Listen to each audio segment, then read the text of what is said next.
We are just getting a new model run, the new GFS, and it's one of our more reliable global models, so it's not easily dismissed. And that model is now saying that this storm may come up across South Florida. So we do think it will be weakening by that time, and that's an important point.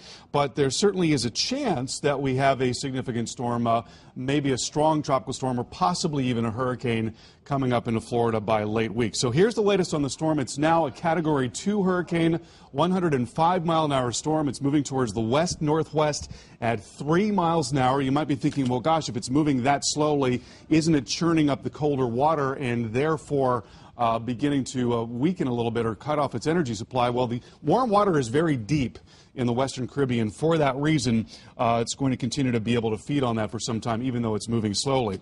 So let's take a look now at where the track is going to go. And right now, our best guess is that it continues off towards the north and west. There's pretty good agreement about the storm, at least getting close to the northeast tip of the Yucatan. You've got Cancun here, Cozumel, Playa del Carmen. So these resort towns, if they are not affected directly, could come very close to being affected directly, depending on exactly where it begins to make this turn more towards the north and towards the east. And we do think that by tomorrow, it could very well be a Category 3 hurricane, a major hurricane.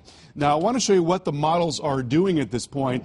And one of our more reliable global models is this AVNI. It's the GFS right here. This is the earlier run of the model, which took it up in this fashion, then kind of curved it around.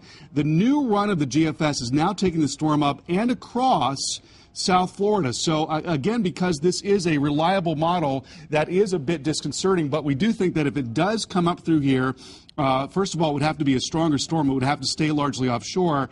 And by that time, the westerly winds would likely be very strong and really beginning to shear the system, and that's why it would be weakening. But it is within the realm of possibility that we see some impacts here in the U.S.